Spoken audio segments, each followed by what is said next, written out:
السلام عليكم aad baan idin salaamay saaxiibayaal waxaan ku tukanaynay masaajid ku yaala bartamaha magaalada waxa loo diyaar garoobayay salaadii cishaay qiinkii wax yar ayaa ka harsanaa dadkoo dhamay wixii ay hayeen faraha ay ka qaadeen si ay ugu diyaar garoobaan salaada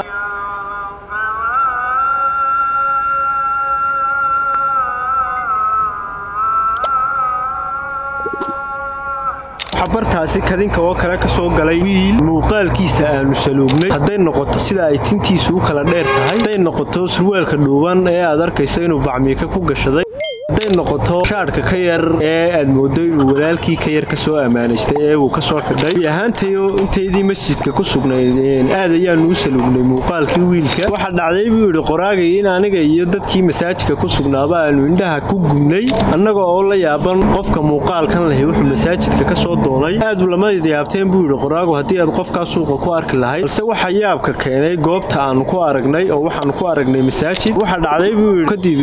in la qiimo salaadii in wiilkii soo istaago safka iga dambeeya waxa xigtay in boosaskii hore banaanaa la buuxiyay nasiib wanaag wiilkii aan muuqaalkiisa saluugsanay wuxuu soo istaagay garabkayga bidix salaadii ayuu imaamkii xidhay ka hor markuu baraarujiyay inaanu safka toosino kolkuu salaadii xidhay imaamku wuxuu nagu tujiyay buu yiri aayada qalbi taabada asagoo waliba ku ladhay cod aad iyo aad u tolmoon cod aad iyo aad qalbi taabada asna waxa dhacday buu yiri codka uu nagu tujinayay imaamku iyo aayadahaas xitaa qofka aan aayadaha micnahooda garanaynin inuu la qushuucayay oo la qiiroonayay waxa dhacday buu yiri qoraagay inaan maqlay oohin aayar soo taraysa ama se marka ka sii dambaysa soo siyaadaysa madaxa uu gundhinayo iyo gilgilashada ka muuqata ayaan ka gartay in qofkan oo yahay qofkan garabka bidix xiga waa isla wiilkii muuqaalkiisa aanu saluugsanay waa isla wiilkii surwaalku ku dhuubnaa ee aanu u arkaynay inuu bacmiika ku gashaday waa isla wiilkii shaarku ka gaabnaa ee aanu arkaynay inuu walaalkii keer soo amaanaystay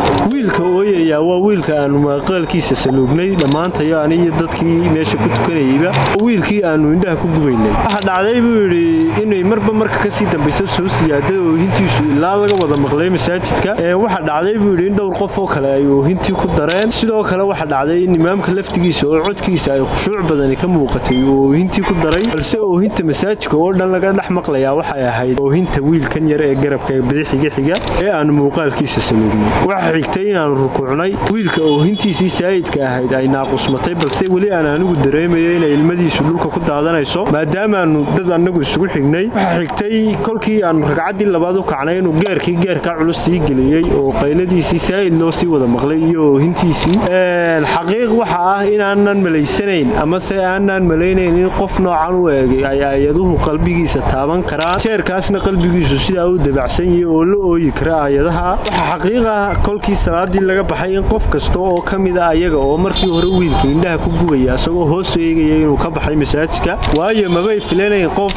sideeda isaga cawlan oo timaha sida u xiran inuu la ooyi karo quraanka ama se qalbigiisa taaban karo qalbi sida u nadiif leeyahay halka ay u haystaan in qofka khamiiska xiran ee koofiyada xiran ee sujuuda weyn leh inuu qalbi nadiif leeyahay taas waxaan uga socdaa ama sheekada waxaan soo qaatay waxay ahayd inayna qofka muuqiisa ku qiimeyn balse qofkaas shakhsiyadiisa dhabta ah kolkaynu baranno aynu shakhsiyadiisa ku qiimeyno qofka kartidiisa ku qiimeyno qofka garashadiisa iyo maskaxdiisa ku qiimeyno inta aynu ku qiimeyn lahayn qofka muuqaalkiisa inta aynu ku qiimeyn lahayn qofka huga uu ku labisan yahay ama se uu xiran yahay aynu qofka ku qiimeyno maankiisa iyo maskaxdiisa iyo garashadiisa iyo kartidiisa ayaa ka san oo ka suuban mar raba inuu muuqaalku sii dheeraado waxa ku soo gunaanudayaa muuqa inaan mudnaan la siin ee macnaha iyo mudnaanta la siiyo waxa ay tahay in mudnaanta la siiyo waxa ay tahay in mudnaanta la siiyo waxa weeye waa in aynu mudnaanta siinaa qofka garashadiisa oo aynu qofka ku qiimeynaa garashadiisa iyo kartidiisa iyo maskaxdiisa halbeegeennuna waa inuu ka ahaada waa tahay saaxiibayaal kulay 7,000 subscribe hadda maraynaa ay hope inaynu degdeg ku gaari doono oo subscribe inta aynu saaxiibayaal muuqaalka xiga ku kulmi doono waxaan idinkaga tegayaa salaamullaah calaykum waraxmatullaahi tacaala وبركاته.